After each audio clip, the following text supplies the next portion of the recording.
छिन तपाक दमदम। एक बार की बात है, एक छोटी से गांव में नैना नाम की एक प्यारी लड़की रहती थी। नैना का दिल बहुत बड़ा था, वो हमेशा दूसरों की मदद करती थी। उस गांव के पास ही एक घना जंगल था, जिसमें काला जादूगर नाम का एक बुरे मानसिकता वाला जादूगर रहता था। काला जादूगर अपनी जादू की शक्तियों से लोगों को परेशान करता, उन्हें अपने वश में करता और उन्हें बुरा काम करने पर मजबूर करता। एक दिन काला जादूगर ने अपनी ताकत और बढ़ाने के लिए गांव के लोगों पर एक स्पेल डाल दिया।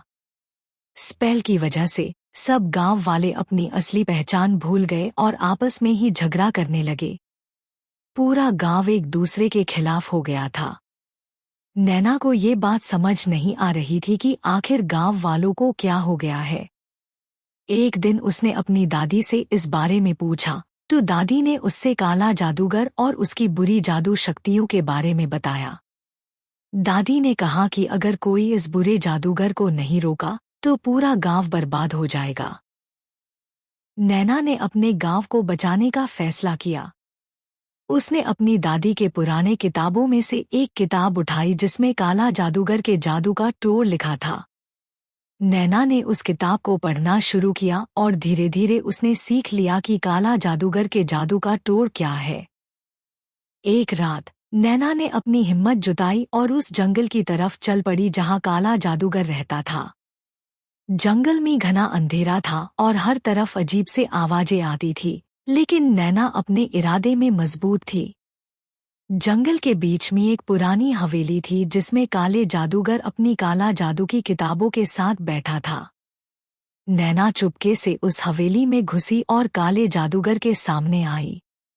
जादूगर ने नैना को देखकर हंसा, तुम जैसी छोटी लड़की क्या कर पाएगी मुझे रोकने के लिए। नैना अपनी किताब को अपने हाथ में मजबूती से पकड़कर अपनी आवाज को मजबूत बनाते हुए उसमें से एक पुराना मगर ताकतवर मंत्रा पढ़ने लगी। उसके होठों से निकलते शब्द थे, शक्तियां जो अमर है, सुनो मेरी पुकार, रक्षा कर मुझसे, ताकत दान उजागर। मंत्रा पढ़ते ही एक चमकदार रोशनी नैना के हर तरफ फैल गई। काला जादूगर, जो अब तक खुद पर बहुत गर्व कर रहा था, ये देखते ही घबरा गया। उसने सोचा था कि एक छोटी लड़की उसकी शक्तियों का सामना नहीं कर पाएगी, लेकिन अब उसके मन में पहली बार अशांति हुई। लेकिन काले जादूगर ने अपनी घबराहट दिल से निकाल दी और अपनी सबसे शक्तिशाली जादू की ताकत को बुलाया। उसने अपने हाथों को हवा में उठाया और एक तेज आवाज में स्पेल पढ़ने लगा, छिन तपाक दमदम। जादूगर के स्पेल के साथ ही हवाएं तेज होने लगी, आसमां का रंग काला पड़ गया और जमीन से एक भयानक भंवर उठने लगा। वो भंवर इतना शक्तिशाली था कि उसने हवेली को हिला दिया, पेड़ जड़ से उखड़ गए और उसकी गति से पूरा गांव खतरे में पड़ गया। अगर ये भंवर गांव तक पहुंच जाता तो पूरा गांव नष्ट हो जाता। नैना ने अपनी सांसें संभालकर अपने दिल से एक और मंत्रा पढ़ने का फैसला किया। उसने अपने दिल की पूरी ताकत को समेटकर अपनी आत्मा की शुद्धि के साथ मंत्रा पढ़ा, ज्योति का आदेश, धरती का वरदान, खंडित कर अंधकार, रोशनी का हो प्रचार। मंत्र पढ़ते ही एक चमक से रोशनी की दीवार भंवर के सामने खड़ी हो गई। वो रोशनी इतनी तेज थी कि उसने भंवर को अपनी जगह पर ही रोक दिया। जादूगर के सभी स्पेल्स और शक्तियां इस रोशनी के सामने बेकार हो गए।